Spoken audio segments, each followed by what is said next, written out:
नमस्कार प्यारे बच्चों और साथियों। जैसा कि 10वीं क्लास के हिंदी के पेपर चेक किए प्री बोर्ड के, तो बहुत से बच्चों ने अलंकार का जो टॉपिक था प्री बोर्ड में, 10th क्लास के प्री बोर्ड के पेपर में, उसको स्किप कर दिया। मतलब उन्होंने उसको अटेम्प्ट ही नहीं किया, ट्राई नहीं किया। जबकि अलंकार हम 9वीं 10वीं में पढ़ते आ रहे हैं, और उसी को ध्यान में रखते हुए मैंने सोचा एक छोटा सा पार्ट, छोटी सी वीडियो अलंकार पर बनाई जाए, जिससे कि 10वीं क्लास का जो बैच है हमारा, करंट बैच जो 26 में फरवरी मार्च में एग्ज़ाम देगा, उनको थोड़ी हेल्प हो सके, उनका रिवीजन हो सके। तो इसी को ध्यान में रख के मैंने अलंकार की क्लास बनाई है, एक वीडियो बनाई है। ये हमारा टॉपिक है काव्य की शोभा बढ़ाने वाले तत्व। जैसे अलंकार को हम काव्य की शोभा बढ़ाने वाले तत्वों से कहते हैं। सबसे पहले तो बच्चों हमें ये समझना है कि अलंकार क्या है, अलंकार किसे कहते हैं। अगर इसका शाब्दिक शाब्दिक अर्थ हम समझें तो इसका अर्थ है अलम प्लस कार, यानी अलम मीन्स शोभा, सुंदरता, कार करने वाला, सुंदरता बढ़ाने वाला, जो उसको हम अलंकार कहेंगे। जैसे स्त्री पुरुष अपने शारीरिक सुंदरता बढ़ाने के लिए आभूषणों का प्रयोग करते हैं, सोने चांदी आदि का प्रयोग करते हैं, माणिक का प्रयोग करते हैं, जिससे कि वो सुंदर दिखें। तो उनको हम आभूषणों से सुंदरता बढ़ाते हैं, तो वो अलंकार कहलाते हैं, सोने चांदी के। उसी प्रकार लेकिन हमें काव्य के परिप्रेक्ष्य में अलंकार किसे कहते हैं? जो काव्य की शोभा बढ़ाते हैं, कविता की शोभा बढ़ाते हैं, कविता में चार चांद लगाते हैं, कविता को सुनने में अच्छा लगता है बच्चों को, बोलने में रस आता है, सुनने में रस आता है, तो उसे हम अलंकार, काव्य की शोभा बढ़ाने वाले तत्वों को हम अलंकार कहेंगे। ये हम पढ़ते हुए आ रहे हैं, डेफिनेशन वगैरह ये आपने पहले भी पढ़ा होगा।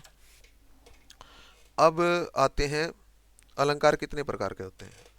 अलंकार दो प्रकार के होते हैं, शब्द अलंकार और अर्थ अलंकार। बच्चों ध्यान देने वाली बात यहाँ पर ये है, शब्दालंकार और अर्थालंकार हमने 9th में भी पढ़े हैं। तो वहां पर जो था, इसमें तीनों अलंकार थे शब्दालंकार में, अनुप्रास, यमक और श्लेष। तीनों आने थे हमारे कोर्स में, हमें इन्हीं से उत्तर देने थे, इन्हीं को समझना था, इन्हीं के प्रश्न आने थे, इन्हीं के उत्तर देने थे। तो अनुप्रास और यमक आपकी 10th क्लास में नहीं है, इस इनके ऊपर कोई सवाल नहीं किया जाएगा, कोई प्रश्न इनके ऊपर नहीं आएगा। हाँ, श्लेष अलंकार जरूर आपके पास, इसके उत्तर देने के लिए आपको इसके उत्तर देने पड़ेंगे। श्लेष अलंकार अलंकार हमारे कोर्स में है, और अर्थालंकार में उत्प्रेक्षा हमारे कोर्स में है, अतिशोक्ति हमारे कोर्स में है, और मानवीकरण हमारे कोर्स में है। तो इन चार अलंकारों को हमें समझना है, इनके प्रश्न आएंगे, इनके उत्तर देने हैं।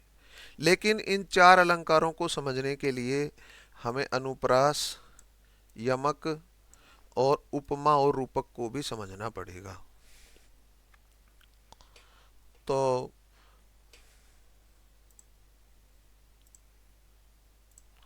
सबसे पहले बच्चों हम शब्द अलंकार का करते हैं कि अनुप्रास अलंकार, अनुप्रास अलंकार के बारे में पढ़ते हैं या जानते हैं या समझते हैं। अनुप्रास अलंकार वहाँ पे होता है जहाँ वर्ण की आवृत्ति होती है, जहाँ पे वर्ण का रेपिटेशन होता है, एक ही वर्ण बार बार आता है, उसको हम अनुप्रास अलंकार कहते हैं।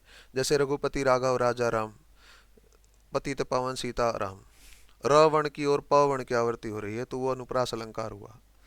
यमक अलंकार, यमक अलंकार में शब्द की आवृत्ति होती है, जहाँ पे एक ही शब्द बार बार आता है और हर बार उसका अर्थ अलग होता है। जैसे यमक अलंकार में है काली घटा का घमंड घटा। जैसे पहले बार काली घटा यानी काला बादल, उसका घमंड घटा यानी उसका घमंड कम हुआ। तो हम समझेंगे कि अनुप्रास अलंकार और यमक अलंकार, इन पे प्रश्न नहीं पूछे जाएंगे 10th में। प्रश्न पूछे जाएंगे श्लेष अलंकार पे।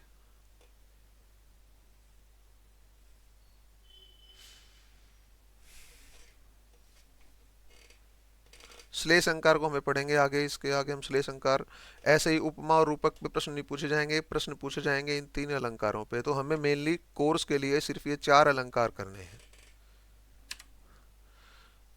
जैसा मैंने कहा था कि शब्दालंकार में तीनों अलंकार में से सिर्फ एक आएगा, श्लेष अलंकार आएगा।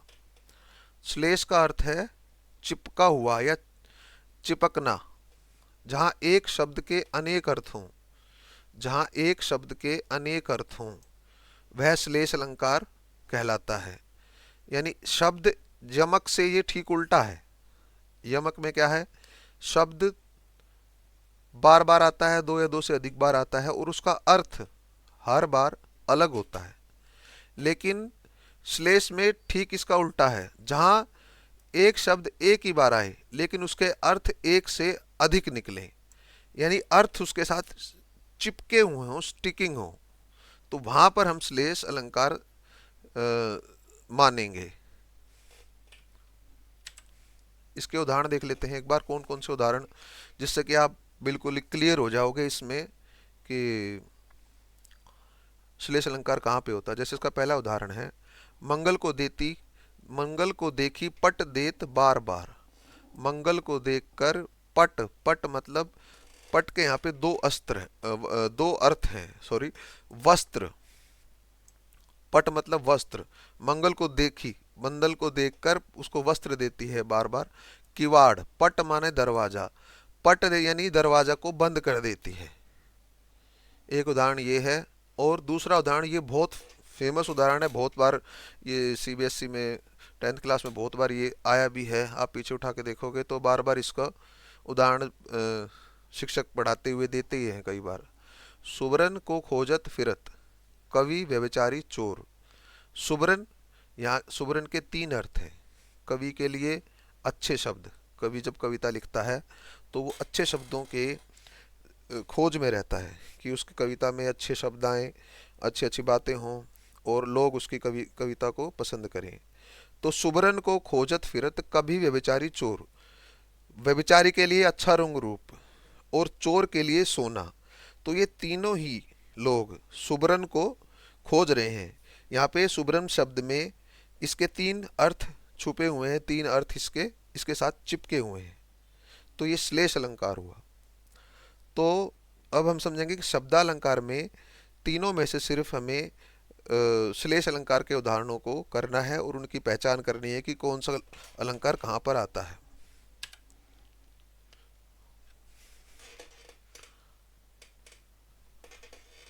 बच्चों, अब आता है हमारा दूसरा अलंकार, उत्प्रेक्षा अलंकार। उत्प्रेक्षा, जहां उपमेय जिसकी तुलना हो, में उपमान जिससे तुलना हो की संभावना प्रकट की जाए। उपमेय और उपमान, जिसकी तुलना होती है उसे उपमेय कहा जाता है और जिससे तुलना होती है उसको उपमान कहा जाता है। और दोनों की कंपैरिजन किया जाता है, तुलना की जाती है। और इसके पहचानने के कुछ शब्द हैं, जैसे मनु, मानो, जनु, जानो, मनहु, जनहु, जो। जब हम किन्हीं 2 गुणों की तुलना करते हैं, 2 व्यक्तियों की तुलना करते हैं, तो ये शब्द अगर उस अलंकार में आपको मिले तो आप बिना सोचे समझे बता सकते हैं, बिना दिमाग ज़्यादा लगाए, कि ये उत्प्रेक्षा अलंकार है। इसके उदाहरण देख लेते हैं। जैसे इसके उदाहरण के लिए श्री कृष्ण के सौंदर्य का वर्णन किया है। सोहत ओढ़े पीत पट, श्याम सलोने गात, मनहु नीलमणि शैल पर, आतप प्रयोग प्रभात। यहाँ पे श्री कृष्ण जी के सौंदर्य का वर्णन किया है कि मानो नीलमणि पर्वत पर सुबह की धूप पड़ रही हो। जो भगवान श्री कृष्ण है वो पीतांबर वस्त्र धारण करते हैं और उनका जो शरीर है वो सलोने रंग का, यानी श्याम वर्ण का उनका शरीर है। और मानो वे कपड़े श्री कृष्ण जी के शरीर पर ऐसे लग रहे हैं मानो नीलकमल पर्वत पर सुबह धूप पड़ रही हो। तो मनहु का यहाँ पे आप देख सकते हैं तुलना के लिए मनु शब्द का प्रयोग हुआ है। तो यहाँ पे उत्प्रेक्षा अलंकार है। इसी तरह क्रोध का वर्णन किया है दूसरे उदाहरण में। उस काल मारे क्रोध के, तनु कांपने लगा उसका, मानो हवा के जोर से सोता हुआ सागर जगा। यहाँ पे गुस्से की तुलना, क्रोध की तुलना, एक सोते हुए सागर को जगाने के समान क्रोध शरीर में सागर जैसी हलचल की कल्पना की गई है। और मानो शब्द का प्रयोग तुलना के लिए किया गया है। मानो, जानो, जनू, जो आदि शब्दों का जब प्रयोग किया जाता है तो वहाँ पे उत्प्रेक्षा अलंकार होता है। तो आप वहाँ उस हिसाब से उसको उत्तर कर सकते हैं अपने एग्जाम में। अब नेक्स्ट स्लाइड पे चलते हैं। तीसरा हमारा अलंकार है जो हमारे कोर्स में आता है। बच्चों ये अलंकार बहुत आसान है, इसको पहचानना बहुत आसान है और इसके उदाहरण भी बहुत फेमस फेमस उदाहरण है। अतिशयोक्ति यानी इंग्लिश में हाइपरबोला इसको बोलते हैं। अति मतलब जिसका अति, जहाँ पे अति कर ज़्यादा बढ़ा चढ़ा दिया जाए, जहाँ पे जहाँ किसी बात का वर्णन इतना बढ़ा चढ़ाकर एग्जैगरेट किया जाए कि लोक सीमा का उल्लंघन हो जाए, यानी रियलिटी रियलिटी में वो चीज़ पॉसिबल नहीं है। ऐसे सरल शब्दों में कहे तो बात को बहुत बढ़ा चढ़ाकर कहना। जब हम किसी बात को बहुत बढ़ा चढ़ाकर कहते हैं तो वहाँ पर अतिशयोक्ति अलंकार आता है। इसमें बढ़ा चढ़ाकर कहना, लोक सीमा को उल्लंघन करना, यानी रियलिटी का उल्लंघन करना। अतिशयोक्ति अलंकार के कुछ उदाहरण हैं बच्चों, जैसे कि हनुमान की पूछ। ये हम हर क्लास में पढ़ाते ही हैं बच्चों को। इसी उदाहरण से हम बताते हैं कि हनुमान की पूछ में लगन न पाई आग, लंका सिगरी जल गई, गए निशाचर भाग। ये हमें लंका दहन से बात इसको जोड़ते हैं कि हनुमान जी की पूछ में निशाचरों ने आग लगा दी। तेल कपड़े लपेट के तेल लगा के आग जला दी। तो अभी उन्होंने आग लगाई भी नहीं थी कि हनुमान जी ने सारी लंका जला दी और सारे राक्षस भाग गए। तो ये बात कुछ गले नहीं उतरती, बहुत बढ़ा चढ़ाकर बात कही है। तो अतिशयोक्ति अलंकार के उदाहरण आप दूर से ही उनको देख सकते हैं, उनके उत्तर दे सकते हैं। और इसका दूसरा उदाहरण है साकेत नगरी। देख लो साकेत नगरी है यही, स्वर्ग से मिलने गगन में जा रही। तो ऐसा कोई इमारतें जो स्वर्ग से, जैसे कहते थे कि रावण ने स्वर्ग तक सीढ़ियां लगा दी थी, यह असंभव बात है। इमारतें कितनी भी ऊंची हो जाएं, दुबई में इतनी बड़ी इमारत बनी है, वो भी आकाश तक छूना उसका बहुत बहुत दूर है, आकाश बहुत ऊंचा है। तो इसलिए बड़ा चढ़ा करके, तो यहाँ पे अतिशयोक्ति अलंकार। अब बच्चों चौथा और आखिरी अलंकार है मानवीकरण अलंकार। देखो बच्चों, हिंदी के अलंकार या किसी भी टॉपिक पर या किसी भी उस पर अगर कोई आसानी से उसको समझना है तो उसका टुकड़े कर दो, उस शब्दों के टुकड़े कर दो, उनके अर्थ अलग अलग बना लो। मानवी यानी मानव करण, मानवीकरण जो मानव जैसा कार्य करे, ऐसा अलंकार जहाँ पे जड़ प्रकृति यानी जो हमारी नेचर है, नॉन नॉन लिविंग थिंग है, वो मानव की तरह एक्ट करे, वो ह्यूमन बीइंग की तरह एक्ट करे। जैसे उसका उदाहरण है फूलों का हंसना, बादलों का सजना, हवा का गाना। फूल लहराते हैं, खुश दिखते हैं, ऐसा लगता है वो हंस रहे हैं, लेकिन हंसना मानवी गुण है। बादलों का सजना, ये सजना मानवी गुण है। हवा का गाना, ये भी मानवी गुण है। जब निर्जीव चीजें इंसानों जैसा काम करती दिखें तो उसमें मानवीकरण अलंकार होता है। तो इसके कुछ उदाहरण देख लेते हैं हम। हाँ, तो ये हमारी सीबीएसई की बुक से ही है। मेघ मेघ आए, बहुत अच्छी कविता है। मेघ आए बड़े बंठन के संवर के। मेघ, यहाँ पे मेघों की तुलना दामाद से की गई है। मेघों को दामाद माना है इस कविता में। तो जैसे दामाद अपने ससुराल जाता है तो वो बड़ा तैयार होके जाता है, बन संवर के जाता है। तो मेघ आए बड़े बंठन के संवर के, बादलों की तुलना सजने संवरने वाले दामाद से की है। तो यहाँ पे मानवीकरण अलंकार आता है। प्रकृति पर एक है फूल हंसे कलियां मुस्काई। ये पहले बताया था मैंने, हंसना इंसानी गुण है जो फूलों को दे दिया गया। कलियां मुस्कानी, कलियां मुस्काती, कलियां हिलती ऐसा मुस्कुरा रही हैं, तो ये भी मानव का गुण है। तो मानवीकरण अलंकार इसमें आएगा। अच्छा, अब एक बार रिकैप कर लेते हैं बच्चों एक पूरे वीडियो का। जैसे अब ये बात समझो, हमारे पास चार ही अलंकार हैं, श्लेष, उत्प्रेक्षा, अतिशोक्ति और मानवीकरण। इन्हीं पे प्रश्न पूछे जाएंगे। अगर आप दो अलंकार लास्ट के देखो, जैसे अतिशोक्ति, ये बढ़ा चढ़ाकर वर्णन करना, लोक सीमा से परे, असंभव बात। अगर आप कुछ भी ना समझ पाओ, कंफ्यूज हो जाओ कि इसका उत्तर क्या होगा, तो आप ये दो अलंकार इनको तो पहचान ही सकते हो आराम से। मान लो अगर बढ़ा चढ़ाकर वर्णन किया तो आपको पता लग गया कि अतिशोक्ति है, प्रकृति का वर्णन किया है, पता लग गया मानवीकरण है। लेकिन अगर ये दोनों नहीं है तो बचे कौन से? श्लेष और उत्प्रेक्षा। उत्प्रेक्षा में भी आप जब ये आपने ये पहचान कर ली कि ये दो अलंकार तो कट गए, ये वाले दो नहीं है, इसका उत्तर ये नहीं है, तो हमारे पास दो बचे। उसमें फिर आप चले जाओ कीवर्ड्स पे, कीवर्ड्स पे चले जाओ। अगर ये कीवर्ड्स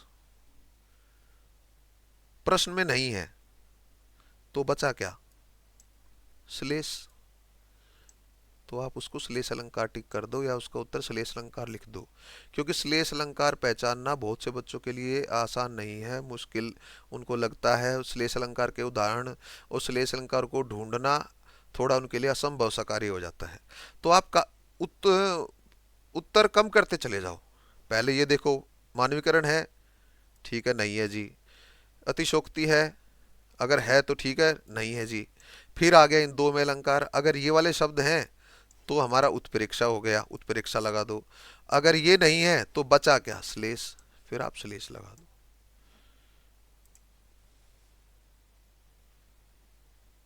इस तरह से हम इनको पहचान सकते हैं। जहाँ पे श्लेष का मैंने बताया था, एक शब्द के अनेक अर्थ, शब्द एक शब्द बार बार आता है, अर्थ अलग अलग होते हैं। उत्प्रेक्षा कल्पना, संभावना, मानो, मनहु, जानो, जनु जैसे शब्दों का प्रयोग होता है। अतिशोक्ति बढ़ा चढ़ाकर वर्णन करना, इसमें लोक सीमा से परे। प्रकृति बनी इंसान, प्रकृति का व्यवहार, मानवीकरण अलंकार। तो अगर इस स्लाइड के बाद आप आसानी से इनका उत्तर दे सकते हैं। अभी कुछ अभ्यास प्रश्न है, वैसे मैंने उत्तर भी इसमें डाल दिए हैं कि बच्चे परेशान ना हो ज़्यादा। अभ्यास प्रश्न करने तो खुद ही चाहिए वैसे। प्रश्न है, पाहुन जो आए हो गाँव में शहर के, ये भी उसी कविता का एक उदाहरण है। इसमें आपने ज्यों ज्यों शब्द का प्रयोग किया है, तो यहाँ पे उत्प्रेक्षा आ गई। पाहुन जो आए हो गाँव में शहर के, पाहुन मतलब मेहमान या दामाद, ऐसे दामाद जो शहर में रहते हैं और गांव में आए हैं, तो यहाँ पे उत्प्रेक्षा आप उत्तर इसमें लिख सकते हैं। अब ये प्रश्न 2, अब मैंने वही बताई थी, देखो इसमें साफ साफ दिख रहा है, अतिशोक्ति अलंकार का उदाहरण है ये कि आगे नदियां पड़ी अपार, घोड़ा कैसे उतरे पार। राणा ने सोचा इस पार, तब तक चेतक था उस पार। राणा के पीछे दुश्मन पड़े थे और वो नदी को पार करने के लिए अपने घोड़े चेतक पर जा रहा था, और वो खाई बहुत बड़ी थी, अपार थी, उसको असंभव था कूदना।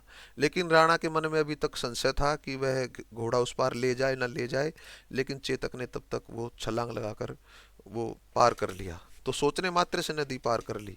तो ये अतिशोक्ति अलंकार है बच्चों। Next slide. ये पहले आ चुका श्लेष अलंकार का उदाहरण, यह आसानी से आप दे देंगे। मंगन को देख, मांगने वाले को देख, देती पट बार बार। मंगन मांगने वाला दरवाजे पे आता है, उसको देखकर पट, पट माने वस्त्र और पट माने दरवाजा। प्रश्न 4 है, लोए लतिका भी भर लाई, मधु मुकुल नवल रस गागरी। यहाँ पे लति मानवीकरण अलंकार है, लतिका की तुलना इंसानों से की गई है। लतिका भी पानी भरने के लिए गागर भर लाई, इस तरह से यहाँ पे लतिका बेल। हाँ, धन्यवाद बच्चों। ये एक छोटी सी वीडियो आपके अभ्यास के लिए बनाई है, और बार बार करने से हमें अभ्यास मिलता है। करत करत अभ्यास के जड़मती होत सुजान, रस्सियावत जात है सिलपत पड़त निशान। बार बार का अभ्यास करने से हम सफल होते हैं और सफलता मिलती है। जिस तरह से एक जूट की रस्सी, मूंज की रस्सी बार बार जब कुएं की किनारे पे चलती है पानी खींचने के लिए, तो वहाँ भी गड्ढा कर देती है, यानी एक रस्सी भी पत्थर में गड्ढा कर सकती है। और इस तरह से अगर हम बार बार अभ्यास करें तो सफल हो सकते हैं। अब आपके लिए कुछ गृह कार्य छोड़ रहा हूँ। अपनी पाठ्य पुस्तक क्षितिज की कविता से इन चार अलंकारों के दो दो उदाहरण ढूंढकर लिखिए। दो दो नहीं, मैं पांच पांच बोलता हूँ, जिससे कि क्या होगा कि आपके कुछ मटेरियल इकट्ठा हो जाएगा जिससे कि आप अपने सीबीएसई के एग्ज़ाम में सफल हो सकें। और एक बार 2026 के सीबीएसई हिंदी के एग्ज़ाम के लिए आपको ढेरों बधाइयाँ। पहले ही पढ़ने का समय आ गया, पढ़ते रहें, समय कम खराब करें और माता पिता को कम तंग करें, वो ज़्यादा परेशान होते हैं। 10वीं के बच्चे हैं, क्या होगा, कैसे पास होंगे, ऐसा कुछ नहीं है। उनको थोड़ा सा टेंशन कम दे, पढ़ते दिखेंगे तो टेंशन कम लगेगी उनको। और स्वास्थ्य का ध्यान रखें, खाने पीने का ध्यान रखने, सेहत का ध्यान रखें, जब भी अच्छे से एग्ज़ाम दे पाएंगे। और सभी इस वीडियो को लाइक, सब्सक्राइब्स और शेयर ज़रूर करें कि ज़्यादा से ज़्यादा बच्चों को इस वीडियो से लाभ हो सके और उनकी पढ़ाई में कुछ हेल्प हो सके। नमस्कार।